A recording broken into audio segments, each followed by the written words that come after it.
ఓం శాంతి 12/1/2024 మధురమైన పిల్లలు, స్వయాన్ని ఆత్మగా భావిస్తూ ఆత్మా సోదరునితో మాట్లాడండి. ఇటువంటి దృష్టిని పక్కా చేసుకున్నట్లయితే భూతాలు ప్రవేశించవు. ఎప్పుడైనా ఎవరిలోనైనా భూతాన్ని చూస్తే వారి నుండి పక్కకు తప్పుకోండి. ప్రశ్న: తండ్రికి చెందినవారుగా అయిన తర్వాత కూడా ఆస్తికులైన పిల్లలు మరియు నాస్తికులైన పిల్లలు ఉన్నారు, అది ఎలా? జవాబు: ఎవరైతే ఈశ్వరీయ నియమాలను పాటిస్తారో, దేహీ అభిమానులుగా ఉండేందుకు పురుషార్థం చేస్తారో వారు ఆస్తికులు. మరియు ఎవరైతే ఈశ్వరీయ నియమాలకు విరుద్ధంగా భూతాలకు వశమై పరస్పరం కొట్లాడుకుంటూ గొడవపడుతూ ఉంటారో వారు నాస్తికులు. 2. ఆస్తికులైన పిల్లలు దేహసహితంగా దేహపు సర్వ సంబంధాలతో బుద్ధియోగాన్ని తెంచి పరస్పరం సోదరులుగా భావిస్తారు. నాస్తికులు దేహాభిమానంలో ఉంటారు. ఓం శాంతి. మొట్టమొదట తండ్రి పిల్లలకు అర్థం చేయిస్తున్నారు. ఓ పిల్లలు, బుద్ధిలో సదా ఈ విషయాన్ని గుర్తుంచుకోండి. శివబాబా మా సుప్రీం తండ్రి కూడా, సుప్రీం టీచర్ కూడా మరియు సుప్రీం సద్గురు కూడా. మొట్టమొదట ఇది బుద్ధిలోకి తప్పకుండా రావాలి. తమ బుద్ధిలోకి వచ్చిందా లేదా అని ప్రతి ఒక్కరూ స్వయం విషయాన్ని తెలుసుకోగలరు. ఒకవేళ బుద్ధిలో గుర్తుకొస్తే ఆస్తికులు, గుర్తుకు రాకపోతే నాస్తికులు. విద్యార్థి బుద్ధిలోకి టీచర్ వచ్చారు అన్నది వెంటనే రావాలి. ఇంట్లో ఉన్నప్పుడు అది మర్చిపోతారు. మా సుప్రీం బాబా వచ్చారు అని అంతటి నషాతో కష్టం మీద చాలా కొద్దిమంది భావిస్తారు. వారు టీచర్ కూడా మరియు తిరిగి తీసుకువెళ్లే సద్గురు కూడా. గుర్తుకు రావడం ద్వారా సంతోషపు పాదరసం పైకెక్కుతుంది. లేదంటే తమ దుఃఖమయమైన బాధాకరమైన ప్రపంచం యొక్క చీచీ విషయాల్లోనే భిన్న భిన్న ఆలోచనల్లోనే కూర్చుని ఉంటారు. చాలా వరకు పిల్లలను అడిగే రెండో విషయం ఏంటంటే, వినాశనానికి ఇంకా ఎంత సమయం ఉంది?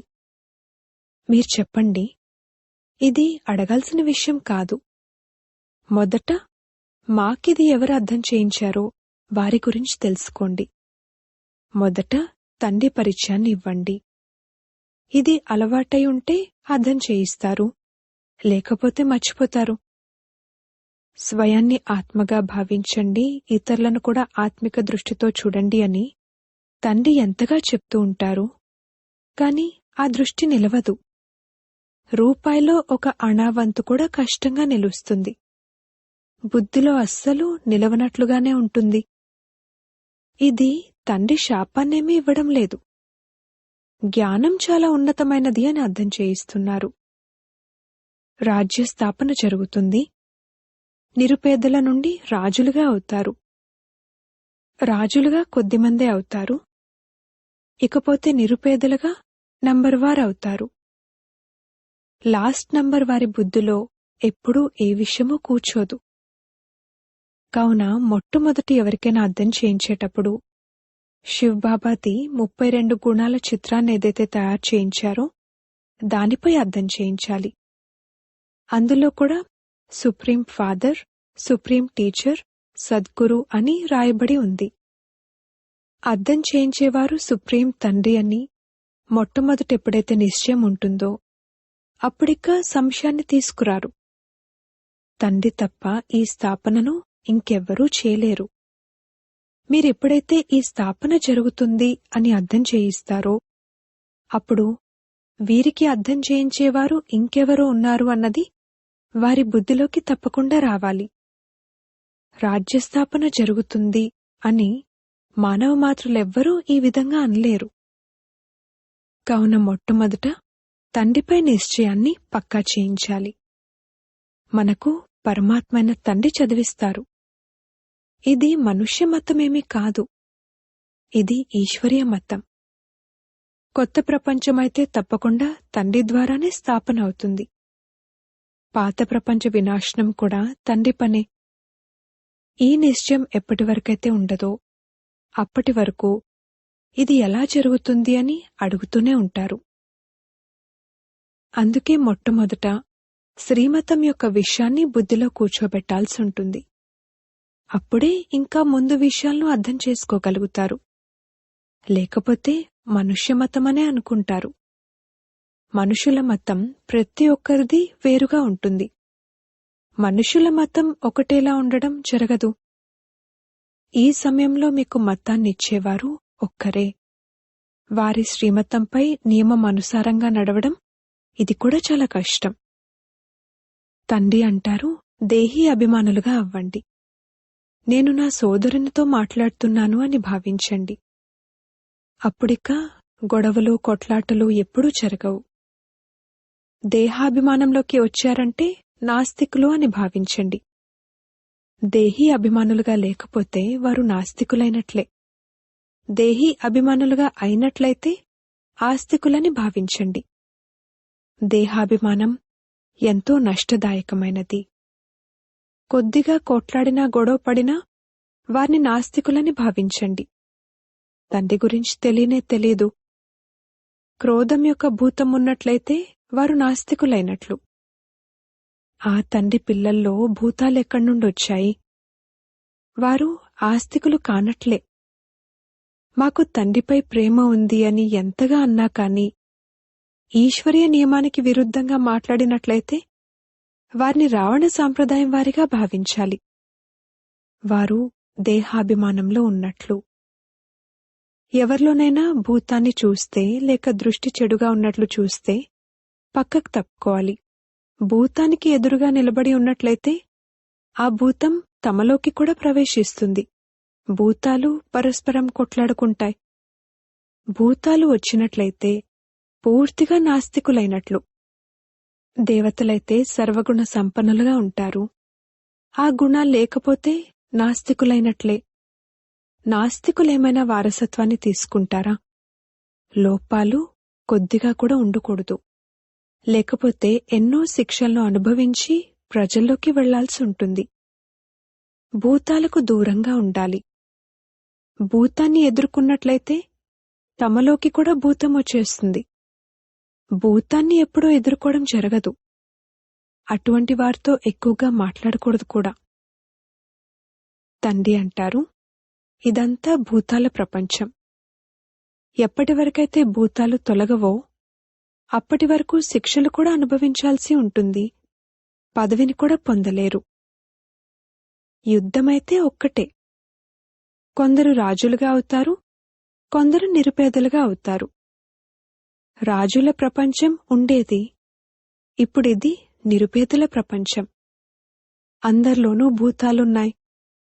భూతాలను తొలగించుకునేందుకు పూర్తి పురుషార్థం చేయాలి. బాబా మురళిలో ఎంతగానో అర్థం చేయిస్తారు. రకరకాల స్వభావాలుంటాయి. ఇక అడక్కండి. ప్రదర్శని మొదలైన వాటిలో మొట్టమొదట తండ్రి పరిచయాన్ని ఇవ్వాలి. తండ్రి ఎంత ప్రియమైన వారు.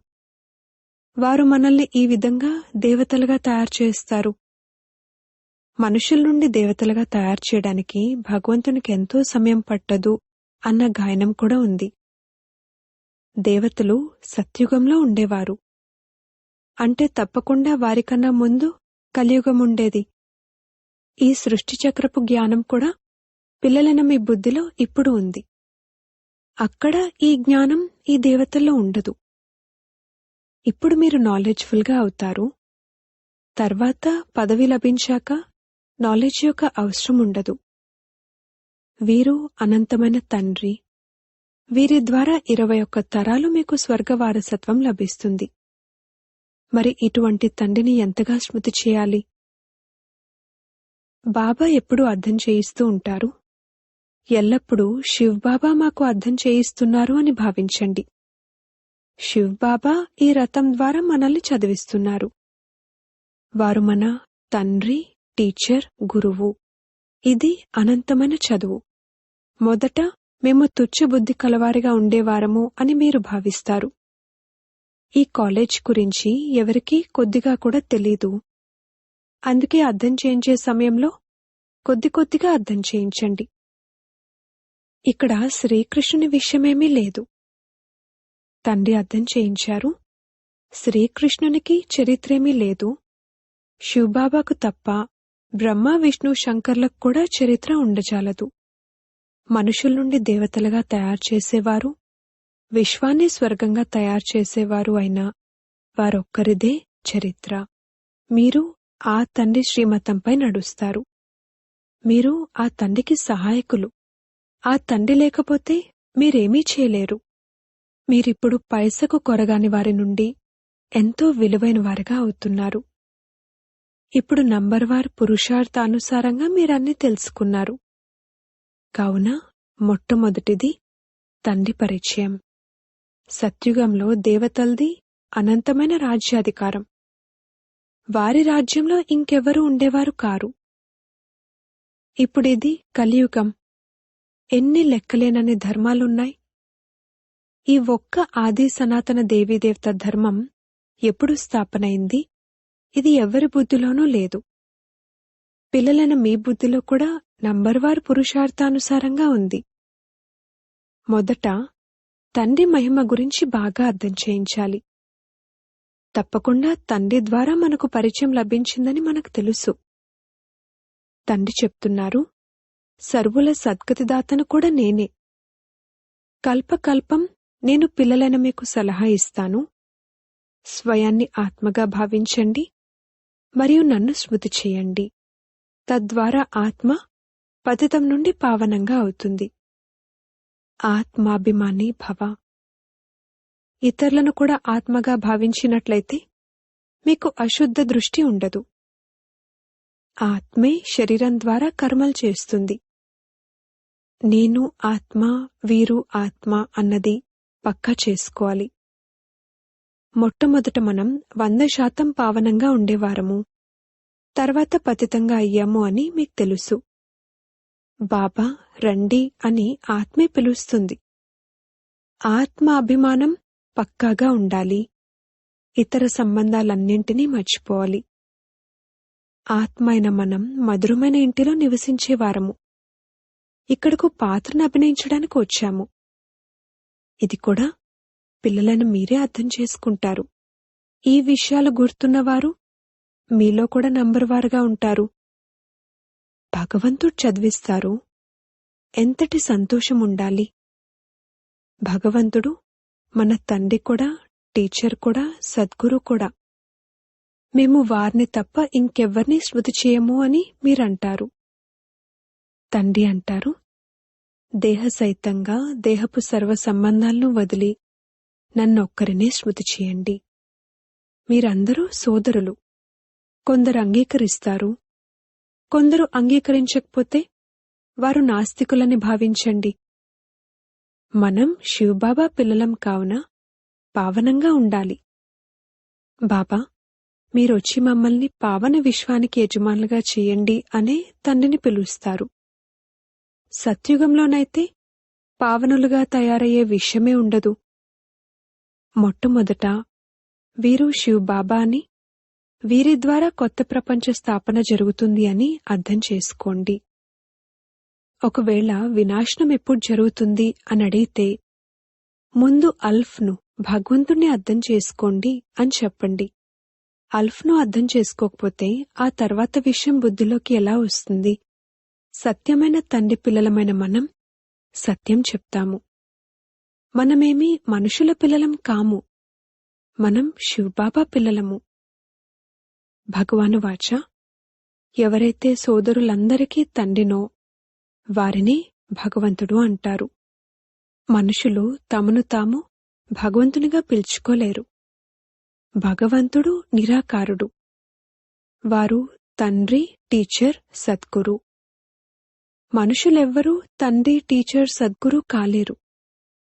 మనుషులెవ్వరూ ఎవరి సద్గతిని చేయలేరు. వారు భగవంతుడు కాలేరు.